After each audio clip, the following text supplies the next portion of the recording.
Hello, my friends. It's John Petersen from the Arlington Institute, and I'm here to chat a little bit with my old friend, Dr. Todd Ovokaitys. Hello, Todd. How are you, my I'm really friend? good, John. Great to see you today.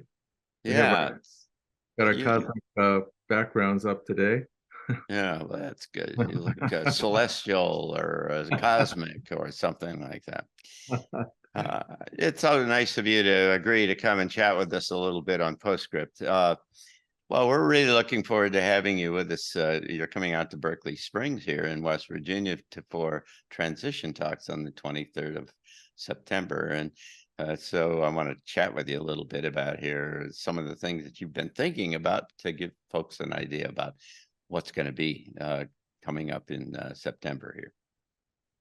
Todd, you and I have been friends for a long time, and we've run different places all around the world doing different kind of things. And I have always appreciated our relationship because you're one of the most creative and interesting guys that I know, and particularly in the area of healthcare. Although you're involved in things in the agriculture area and any number of other kind of stuff as well, which we can chat a little bit about.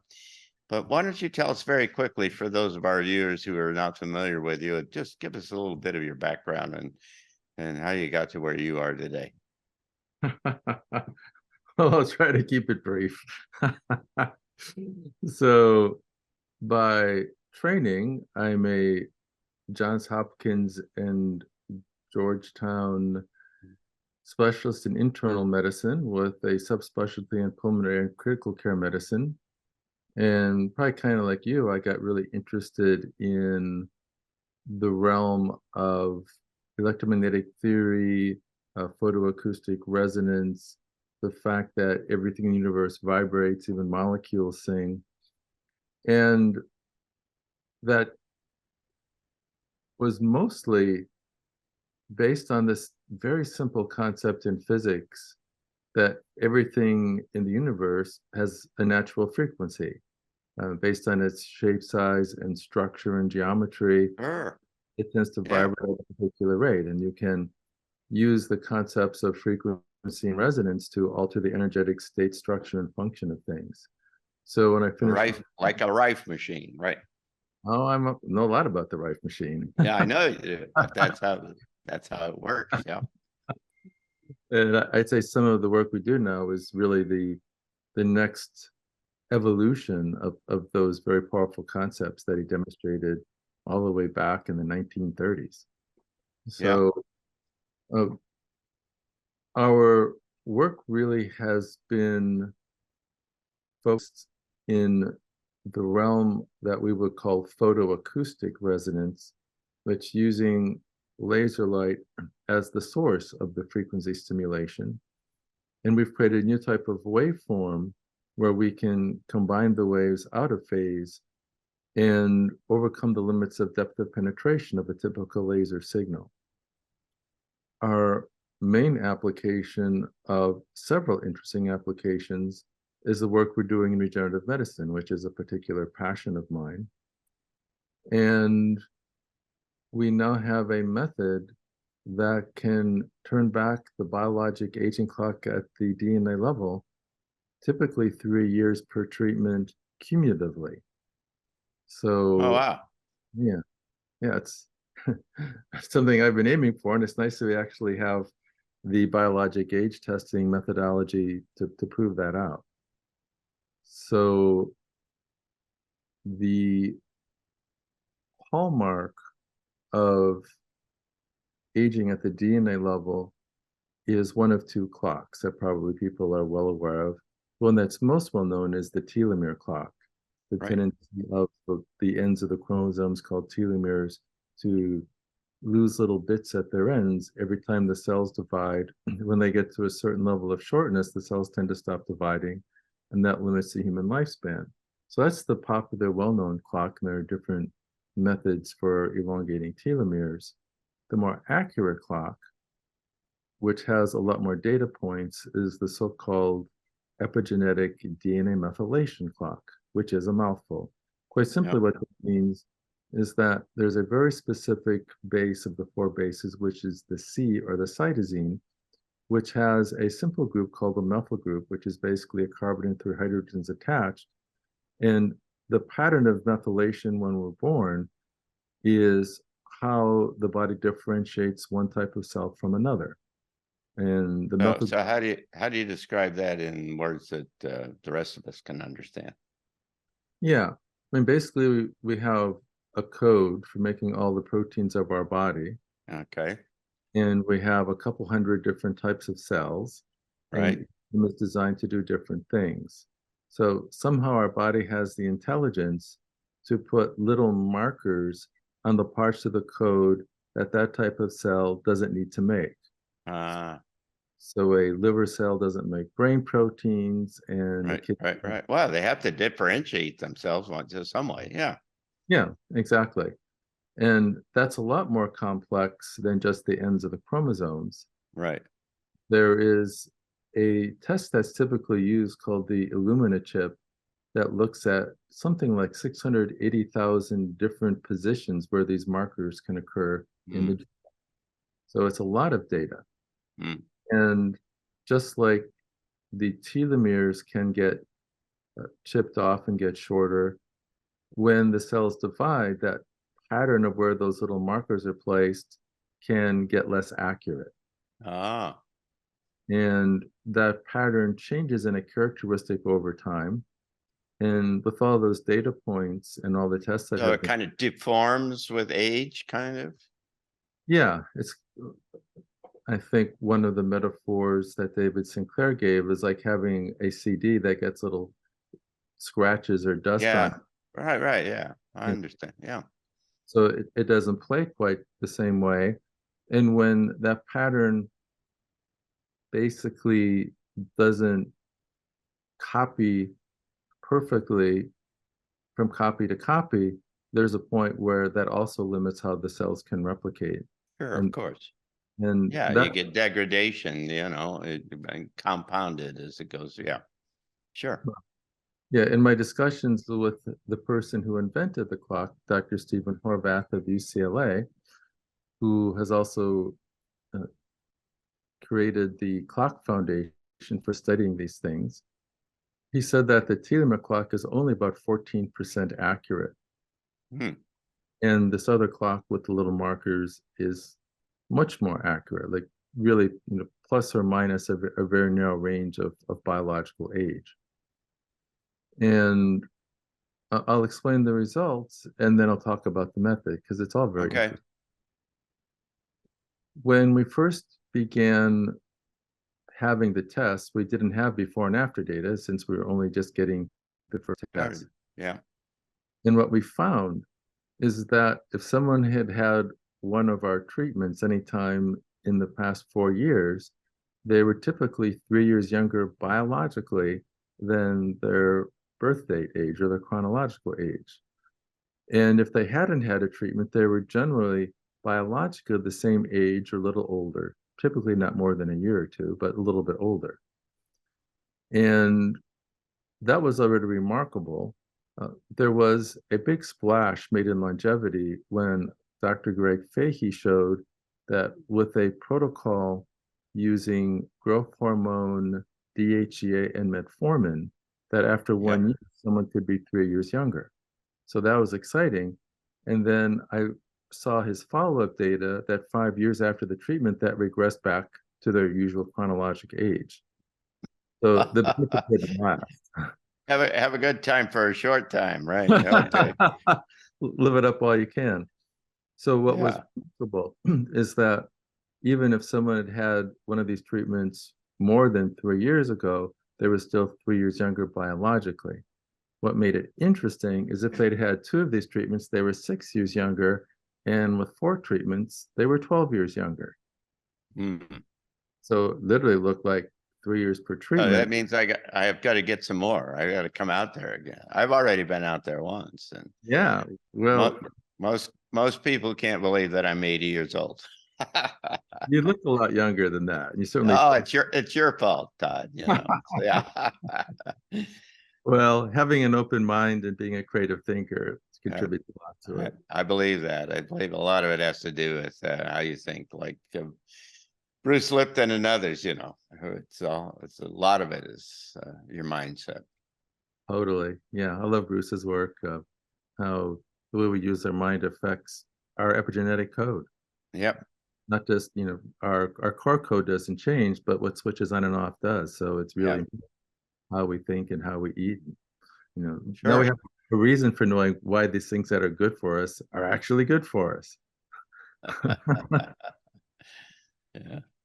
So, well, this is really quite interesting because this is probably an unequaled kind of breakthrough, right? I mean, what is there anything else that you're aware of that kind of does this kind of thing, that does these sequential 3-year kind of pushes out in terms of longevity? But not that I'm aware of. There was Yeah. Well, the process is, kind of incidental. It takes 45 minutes or something, right? I mean, is that still doing the same thing? Well, the whole procedure, start to finish, if you include the time it takes to prepare the cells that we use, is about 90 minutes. But the actual procedure for the person is within 45 minutes. Yeah, right. That's not that long. It's the same day procedure. Oh, yeah, right. I mean, you just take out some blood, you go off to have lunch or something, if you or sit around for an hour and then come back and you illuminate the stem cells that you've taken out of your own blood and with your laser, and then just put it back intravenously in, and then use the laser to isolate or congregate the cells in different places. Can you explain quickly about how that works? Mm-hmm. Right. So this new type of laser that we now call the song laser, and I'll explain what that means, because laser is an acronym that I learned when I was in the 3rd grade. Fell in love with them then. And song means something too, and I'll explain that in part because the cells sing and the molecules sing. It's about literally singing the song of the stem cells. Yeah. We're at a more precise level for certain applications, singing the song of particular molecules. We're literally singing the song of the stem cells in light. And at the first step, we just draw typically 6 tubes of blood, not that much, 60 cc's or 1/10 of what someone gives in the blood donation. Right. And then we have a method to separate, concentrate, and then we use the laser to awaken the cells. We make this really amazing class of stem cells in our body that are formed early in gestation that, for unknown reasons, go to sleep when born. They go into hibernation because they're sleeping, they're not dividing. Because they're not dividing, they're not aging. So these cells remain very young, no matter how old the person is. And it's already been shown by incubating them in various conditions, depending on the chemistry you put in the culture, that they can become all the different types of cells of the body. They can become they're stem cells. I mean, so as guys like me understand it, they can become anything that they want to become if they, as they progress or evolve or whatever the product you call it. Right. Well, to clear up some of the confusion in the area, there's a whole hierarchy of stem cells. It starts in the very first cell divisions, and those cells are called totipotent. Those are true embryonic stem cells. And totipotent means that each one of those can make a whole new person. Oh, wow. They're very powerful. Twin, right, or triplets, or 30 tuplets, which would be a lot to carry. And just after that, the cells can't make a whole person, but they can make all the types of cells, and that's called pluripotent. Embryonic cells are powerful, but it's the only type of stem cell associated with a significant complication, which is because they're so powerful, they can make benign tumors called teratomas. And that's a weird thing because it can have multiple different types of tissue. So one example would be a giant cantaloupe-sized hairball in the abdomen with skin and teeth and nails and muscle and bone and cartilage. So it's a benign tumor, but who wants a giant hairball? Yeah, right. Yeah, right. So because of that, we don't use embryonic stem cells. We do the next step in the process, which is pluripotent. So pluripotent stem cells can then make the three germ layers that you recall are the mesoderm, ectoderm, and endoderm. And then each of those germ layers can make the cell specific to that germ layer. And one example is the very popular mesenchymal stem cells from fat. They're mesodermal, and they're designed to make mesodermal tissues. They're designed to make cartilage, ligaments, tendons, bone, and muscle, our structural support elements. But they're not really designed, unless you really force them, to become things like nerve cells or kidney cells. The use of the word stem cells, I think, really needs to be clarified, because there's a whole hierarchy and sets of families of stem cells. So if someone wants stem cell therapy, they should really ask, well, exactly what type of stem cell is it? What's the source of it? How it's delivered?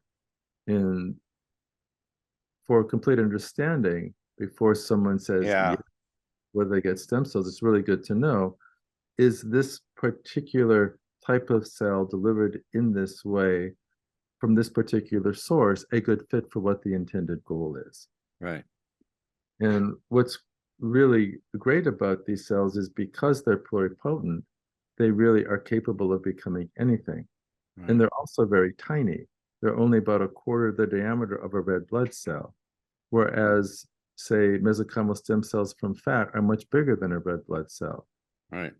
Red cells just barely squeeze through the lung, and most stem cells are too big. If they're given IV, they go to the lung, which is good if someone has a lung issue, but not if you want to get them somewhere else. They're good if you want to inject them into a joint. That gets them where they're needed if there's a joint issue, but it may not be used for other purposes. So that's one of the reasons why it's good to know what a particular type of stem cell from the source is good for.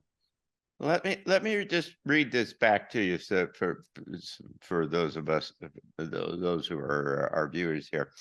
I'm a fan of Walter Russell, and Walter Russell, of course, had a big epiphanal experience that was multiple days long, much like you had a shorter one or a series of ones that you've had that have generated a lot of the insights that you've had.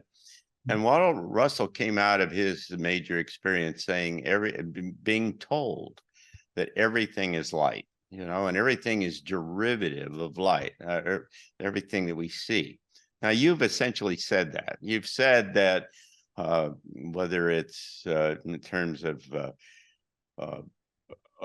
other approaches and such things, that what you're really trying to do, and that's where the laser comes in, and is really kind of goes directly to the essential kind of fabric of this reality, and it approaches it to where it resonates at different kind of frequencies with the signatures of the different kind of cells and functions that make up the human body. I mean, this is really quite interesting, because you and I have mutual friends who are in the music business and I've always said the whole thing is music, and so it has different, and in the same way that you get these complex sounds out of different kind of compositions of music, you get the same kind of thing, only in light, at a different frequency level, and then it manifests itself everywhere. And so,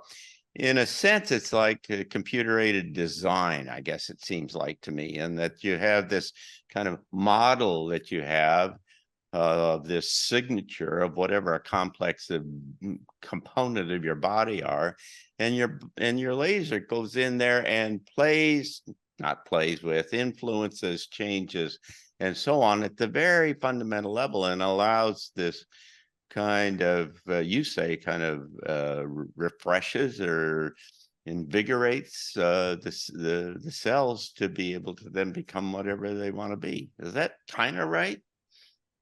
That's really beautifully stated. I'll have to quote you on that. Yeah. That really is the principle. And if you're matching the frequency of a system, essentially you're singing the song of that system. Yeah. Yeah. If it's a complex system with multiple frequencies, then you're singing the symphony of that system. That's right. Yeah. Yeah. And when you play the frequencies that are in harmony with it, you amplify the signal, you build the energy in That's the right. Yeah. You get compounding. Yeah. Mm-hmm. So fundamentally, we're doing that in this discussion with these very powerful cells that can regenerate different tissues. First, to sing the song to awaken them. And then once the cells are in, because they're small enough to go everywhere, the same signal attracts them to go there because it's singing their song. And from the quantum sense, we describe it as increasing the probability that a stem cell goes in the volume of tissue where that person will benefit the most from it. Right. So, So that you, yeah.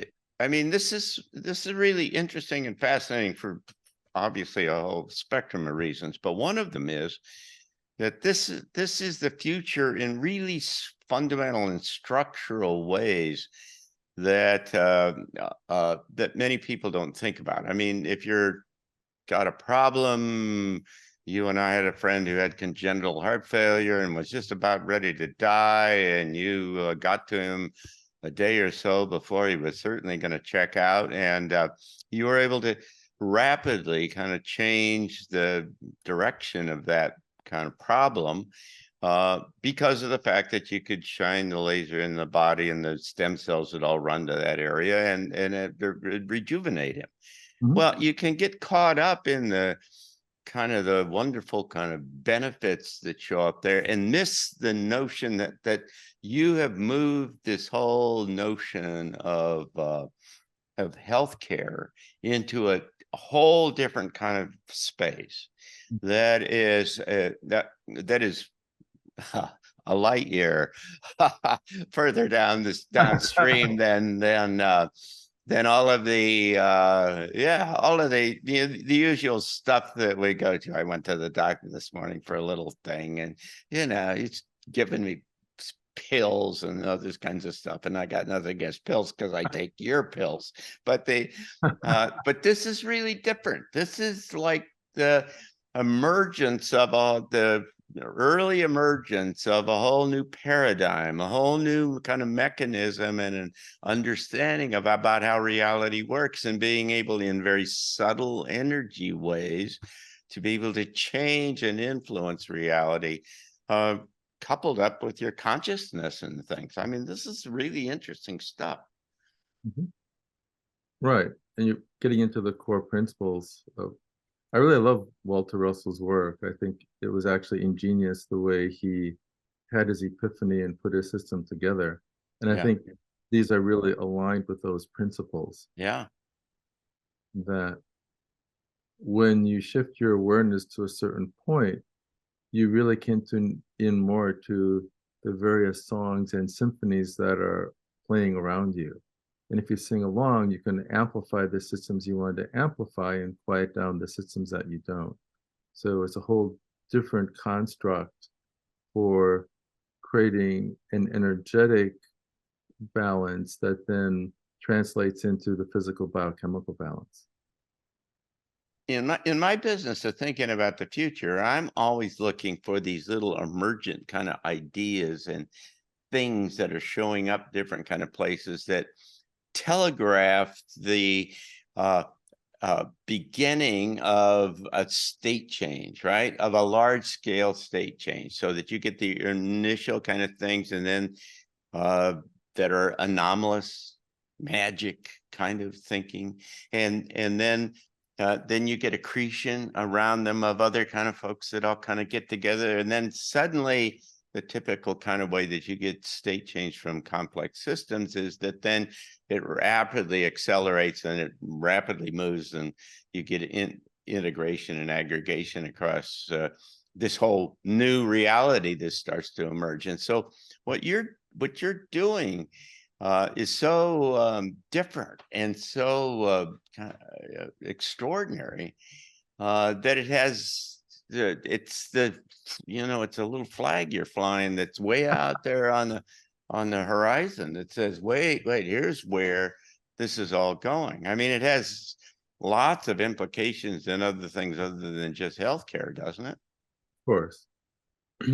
It's fundamental. It's literally using the concept of, in the technical terms, photoacoustic resonance, which is using light to sing the vibrations of molecules to affect a change state in the molecules, Right. and that can amplify through the system. That would be like the as above, so below. That's the simplest concept that can reflect up through the other fractal layers, as it were, of scale.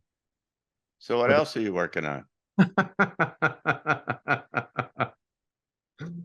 Well, interesting. You talked about how sound frequency has powerful effects and light frequency has powerful effects. And there's even work that shows that for every sound frequency, you can identify a corresponding light frequency. They're just many octaves different. And what can be achieved with a sound vibration, if matched to the right octave of light vibration, can create the effect you might have with light, or conversely, the effect of a sound vibration could be achieved with the parallel light vibration. There was a chiropractor who shared this with me. It was really an amazing story that he could do a physical adjustment to put a vertebra back in place. But then if one vertebra is out of place, there are secondary misalignments and even tertiary misalignments. And he found that the easiest way is simply to play the right musical note. Ah, wow. That would gently vibrate everything into place, starting with the primary thing that was out of line. And that was really interesting. If he used the color frequency that matched the sound frequency, he could shine the light on the vertebra and get the same effect. My, oh my. So it's almost as though your body has this kind of original sound light composition that was kind of written. I mean, it's the way you have been described in this three-dimensional kind of space. And if you can get in there with sound or light in the right kind of way, then it's just resonance and response and like Reich used to do, be able to pinpoint particular cells. Right. It was the crystal wine glass metaphor. Yeah, yeah. The right note, the glass will shatter. And that's also the principle of resonance, because if you overdrive it, you can cause the system to shatter. But if you stop short of that, you can put it at a higher energy state as well. Wow. And that's where you get into the concept of shifting the state of a whole system using resonance, because you can literally create the seed vibration that then will spread throughout the whole system. And we need to do that for the whole world, or for humanity, or some other kind of figure out how to expand this concept around. Let's do that. Yeah. You could look at following the metaphor you're very artfully describing, that a state of being out of health could be likened to the symphony being out of tune. Yeah. Right. Yeah. Yeah. And then putting it back into tune by playing the right notes in the right way can shift the body into a better state of health, which is kind of the energetic vibrational signature. Then it also helps to understand the biochemical makeup of the body and provide what the body needs as the building blocks to optimize its own internal repair mechanisms once the energetic balance is achieved, and really understanding that all those systems work together, that one translates to the other. The etheric level translates into the realms of thought, translates into the realm of emotions, translates into our physicality. And it's really about balancing the harmonies between those Yeah. spheres. Yeah. Yeah, I can see the image in my mind is a harmony machine that you kind of go into, and it susses your, but draws out your song and then plays it back to you in an upgraded or more version or something like that. Well, Yeah. we're gonna this is fun. This is fun. Todd, and you're going to talk about some of these things when you're here in Berkeley Springs for Transition Talks this coming September, on the Right. 23rd of September. And we're going to have all day with you. And so this is going to be a great deal. Talk to us a little bit about the agriculture things. Are you still involved in that? It's a work in progress. We have used this process to enhance the activity of nutrients for agriculture. Mm-hmm. And we were funded by the Mexican government to do a large-scale study. And by large, I mean, if a typical agricultural proof of concept is 10 acres, this was 2,500 acres, a big study, a big N. Yeah. And we have a colleague, very bright, named Raul Mendez Segura, who is an artisan of plants. I mean, if I aspire to that for human biology, he does that for plant biology. Mm. And he used the principles of Wilhelm Reich and biodynamic farming to Right. create elegant biodynamic formulas that combined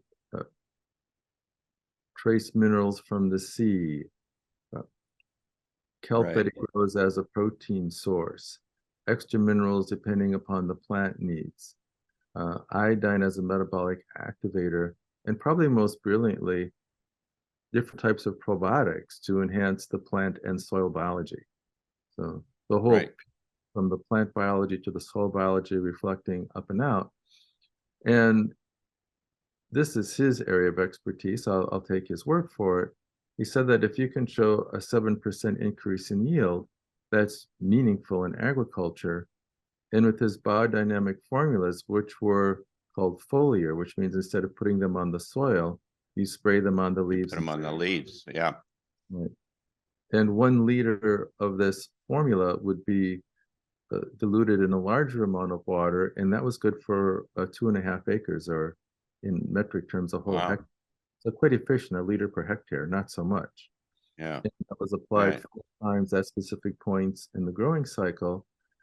And with that formula, he was getting a 20% increase in the yield of the beans and a 25% increase in the yield of corn, which was significant.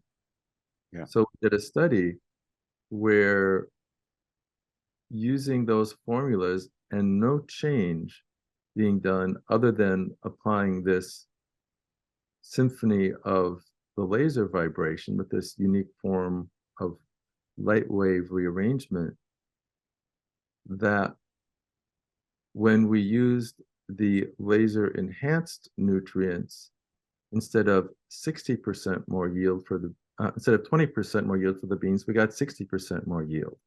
So we tripled the increase in yield for the beans, and the corn went from a 25% increase to a 70% increase. Wow. And then that was so successful, the next year we doubled it to a 5,000 hectare study, again supported by a grant from the government. And instead of those yields, we got even more. We got 80% more beans and 100% more corn compared to control. So these are significant. Now, it was even more significant, wasn't just more yield, but it was also the nutrient density. So, for example, for the non-GMO beans, many of the minerals were doubled. Oh, wow. They Wow. doubled the iron, more than double the copper. And the enhancement with this song laser technology, instead of double the micronutrients, in many cases, we saw 4 to 5 times the micronutrients compared to control. So Wow. tripling the increase in yield and a further increase, typically 2 to 3 times the increase. This, So the ultimate comparison control was like 5 times the iron, 5 times the zinc, more than 5 times the copper. So it was basically a much higher yield of high vibrational, high nutrient dense, health and wellness promoting food. That's but you got to look at this in the context of what's happening in the world today and the very significant effort to eliminate kind of natural production of food as we have in the past. I mean, they're already doing they're doing shots, mRNA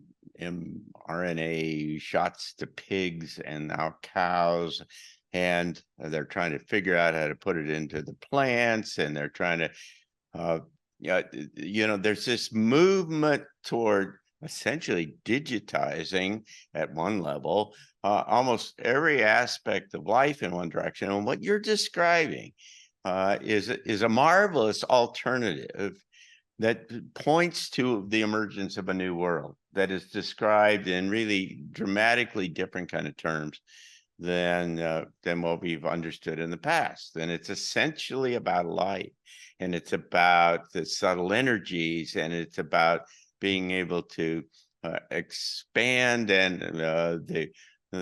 and embellish the signatures that of who we are and what everything is about. I mean, this is really interesting and fascinating stuff. well, for us, really the goal is creating the more harmonious symphony on the one hand, and also it's really about the human potential. Like, what are we capable of becoming? What if we have the Exactly. most ideal food, the best physical practices, the best Right. exercise, uh, sleep, It's uh, emotional landscape, uh, meditative practices for our awareness. What if we combine the best of all these practices and ask the question, how healthy can we be? Uh, yeah. what are we capable of doing physically, mentally, emotionally, and creatively? It's really about enhancing health, but also what we're capable of being and Yeah. becoming. Well, in the terms that we talk about back here, that's the new human.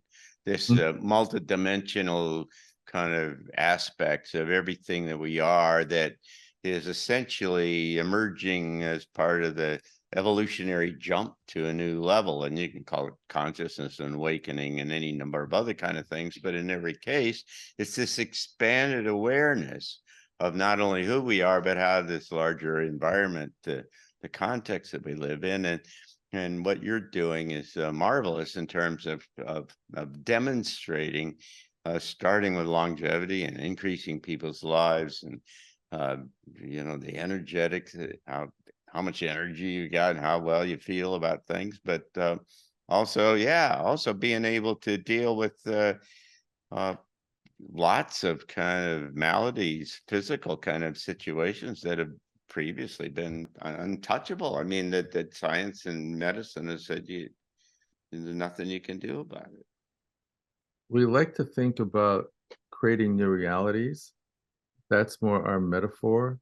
Uh, and sometimes I talk about finding solutions for things, and I check myself because if you say looking for a solution, you're already implying you have a problem. That's right. Yeah. And I'd rather say, well, we're just creating a new reality. And this idea of a new human is a new reality where we put the best of all these concepts of what we imagine we can be and aim for that. And maybe that's even better than we could have imagined. Right. Yeah. Well, the implications, the ultimate, as you think about this a little bit and you start to unpack and open up the essential kind of dynamics of what you're talking about, it starts to talk about how you color and shape and and the sounds you put into the larger environment. I mean, I mean, this is just the beginning, the step into this really big, expanded kind of notion about how this reality works and how we can more effectively and kind of engage and be compatible with it all. I mean, it's really quite exciting. I mean, you can look around yourself any day these days and get pretty depressed if you if you think that all of that is real and what's going on, and that's the only alternative. And what we're talking about here, and what you're going to talk about when you come and be with us on the 23rd of September here in Berkeley Springs, and on live stream, is we're going to explore the literal leading edge of a amazing fundamental new paradigm about how this reality works. And we're going to do that in very practical terms, in terms of solving physical problems, life extension, new kind of ways to make food and energetics of food. This is pretty slick stuff. Well, yeah, and because we talked about sound, I'll also be sharing what we could call ancient tones and tonal patterns that also can create balance in the body and expand our sensory and perceptual awareness. So it all fits into one complete picture. Yeah. And the core idea is, wherever we're at, why don't we create something better? And once we're there, let's build upon that. Yeah, absolutely. And we really need to kind of push this edge and being able to expose people to these new ideas, because what they do, among other things, obviously, is but that they produce hope.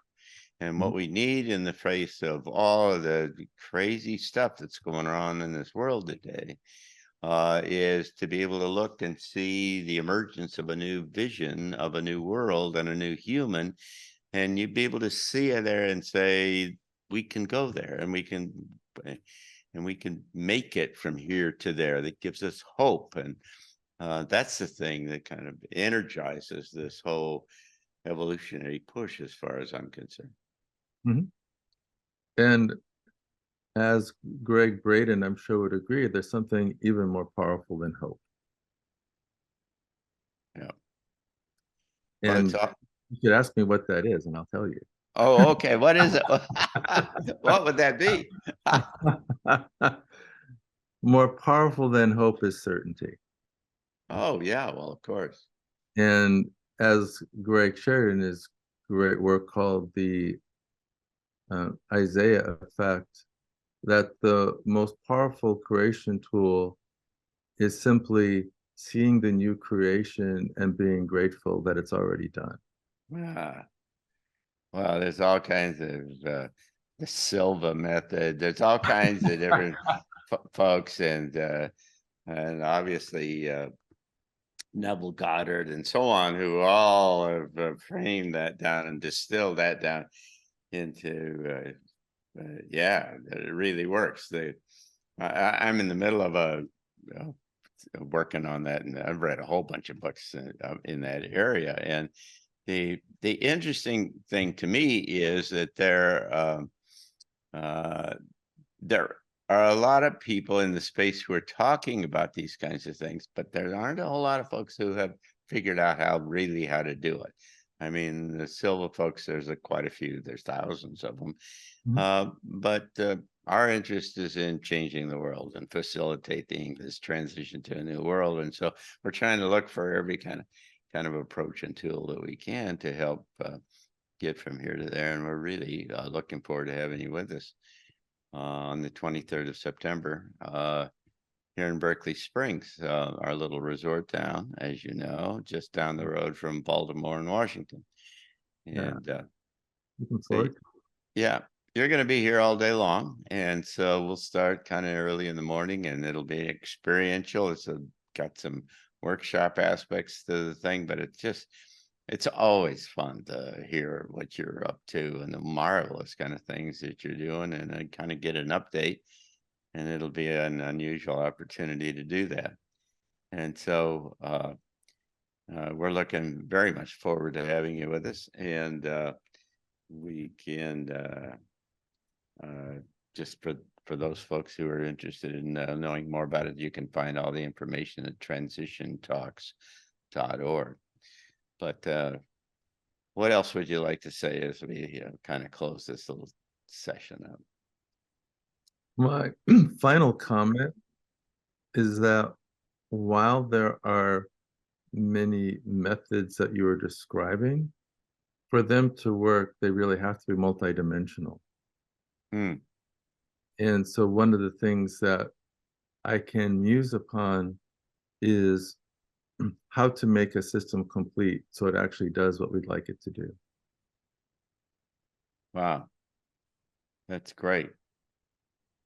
Well, we all need that. I mean, and I don't mean it.